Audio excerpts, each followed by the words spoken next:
मरकुस रचित सुसमाचार 12वां अध्याय।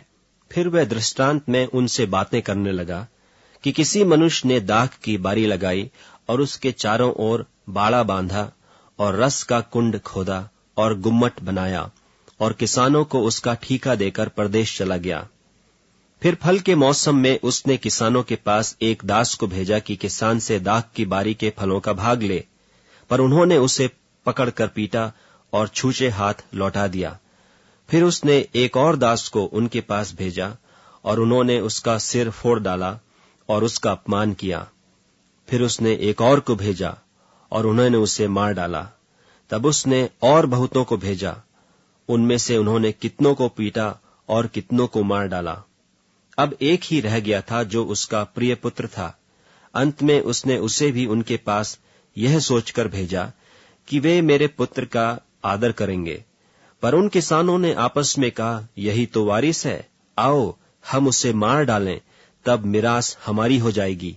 और उन्होंने उसे पकड़कर मार डाला और दाख की बारी के बाहर फेंक दिया। इसलिए दाख की बारी का स्वामी क्या करेगा? वह आकर उन किसानों को नाश करेगा और दाख की बारी औरों को दे देगा।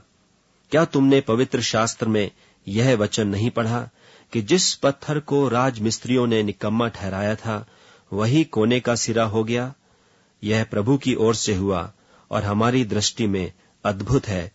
तब उन्होंने उसे पकड़ना चाहा, क्योंकि समझ गए थे कि उसने हमारे विरोध में यह दृष्टांत कहा है।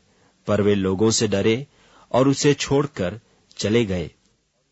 तब उन्होंने उसे बातों में फंसाने के लिए कई एक फरीसियों और हेरोदियों को उसके पास भेजा और उन्होंने आकर उससे कहा, हे गुरु, हम जानते हैं कि तू सच्चा है और किसी की परवाह नहीं करता, क्योंकि तू मनुष्यों का मुंह देखकर बातें नहीं करता, परंतु परमेश्वर का मार्ग सच्चाई से बताता है। तो क्या कैसर को कर देना उचित है कि नहीं? हम दें या न दें? उसने उनका कपट जानकर उनसे कहा, मुझे क्यों परखते हो? 1 दिनार मेरे पास लाओ कि मैं देखूं। वे ले आए और उसने उनसे कहा, यह मूर्ति और नाम किसका है? उन्होंने कहा, कैसर का। यीशु ने उनसे कहा, जो कैसर का है वह कैसर को, और जो परमेश्वर का है परमेश्वर को दो। तब वे उस पर बहुत अचंभा करने लगे। फिर सदूकियों ने भी, जो कहते हैं कि मरे हुओं का जी उठना है ही नहीं, उसके पास आकर उससे पूछा कि हे गुरु, मूसा ने हमारे लिए लिखा है कि यदि किसी का भाई बिना संतान मर जाए और उसकी पत्नी रह जाए, तो उसका भाई उसकी पत्नी को ब्याह ले और अपने भाई के लिए वंश उत्पन्न करे। 7 भाई थे। पहला भाई ब्याह करके बिना संतान मर गया। तब दूसरे भाई ने उस स्त्री को ब्याह लिया और बिना संतान मर गया, और वैसे ही तीसरे ने भी, और 7 से संतान न हुई। सबके पीछे वह स्त्री भी मर गई। सो जी उठने पर वह उनमें से किसकी पत्नी होगी, क्योंकि वह 7 की पत्नी हो चुकी थी। यीशु ने उनसे कहा, क्या तुम इस कारण से भूल में नहीं पड़े हो कि तुम न तो पवित्र शास्त्र ही को जानते हो और न परमेश्वर की सामर्थ को?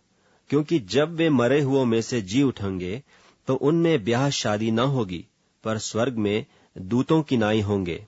मरे हुओं के जी उठने के विषय में क्या तुमने मूसा की पुस्तक में झाड़ी की कथा में नहीं पढ़ा कि परमेश्वर ने उससे कहा, मैं इब्राहिम का परमेश्वर और इसहाक का परमेश्वर और याकूब का परमेश्वर हूं।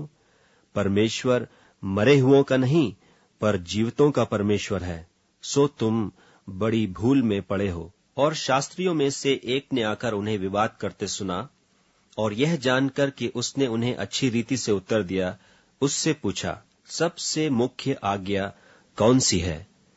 यीशु ने उसे उत्तर दिया, सब आज्ञाओं में से यह मुख्य है, हे इस्राएल सुन, प्रभु हमारा परमेश्वर एक ही प्रभु है, और तू प्रभु अपने परमेश्वर से अपने सारे मन से और अपने सारे प्राण से और अपनी सारी बुद्धि से और अपनी सारी शक्ति से प्रेम रखना। और दूसरी यह है कि तू अपने पड़ोसी से अपने समान प्रेम रखना।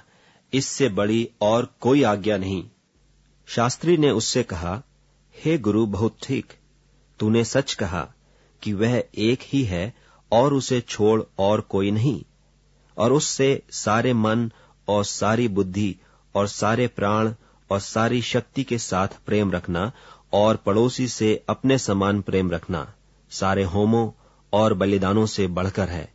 जब यीशु ने देखा कि उसने समझ से उत्तर दिया, तो उससे कहा, तू परमेश्वर के राज्य से दूर नहीं, और किसी को फिर उससे कुछ पूछने का साहस न हुआ। फिर यीशु ने मंदिर में उपदेश करते हुए यह कहा कि शास्त्री क्यों कर कहते हैं कि मसीह दाऊद का पुत्र है। दाऊद ने आप ही पवित्र आत्मा में होकर कहा है कि प्रभु ने मेरे प्रभु से कहा, मेरे दाहिने बैठ, जब तक कि मैं तेरे बैरियों को तेरे पांवों की पीढ़ी न कर दूं। दाऊद तो आप ही उसे प्रभु कहता है, फिर वह उसका पुत्र कहां से ठहरा? और भीड़ के लोग उसकी आनंद से सुनते थे। उसने अपने उपदेश में उनसे कहा, शास्त्रियों से चौकस रहो, जो लंबे वस्त्र पहने हुए फिरना और बाजारों में नमस्कार और आराधनालयों में मुख्य मुख्य आसन और जेवनारों में मुख्य मुख्य स्थान भी चाहते हैं। वे विधवाओं के घरों को खा जाते हैं और दिखाने के लिए बड़ी देर तक प्रार्थना करते रहते हैं, ये अधिक दंड पाएंगे। और वह मंदिर के भंडार के सामने बैठकर देख रहा था कि लोग मंदिर के भंडार में किस प्रकार पैसे डालते हैं, और बहुत धनवानों ने बहुत कुछ डाला। इतने में एक कंगाल विधवा ने आकर 2 दमड़ियां, जो एक अधेले के बराबर होती हैं, डाली। तब उसने अपने चेलों को पास बुलाकर उनसे कहा, मैं तुमसे सच कहता हूं कि मंदिर के भंडार में डालने वालों में से इस कंगाल विधवा ने सबसे बढ़कर डाला है, क्योंकि सब ने अपने धन की बढ़ती में से डाला है, परंतु इसने अपनी घटी में से जो कुछ उसका था, अर्थात अपनी सारी जीविका डाल दी है।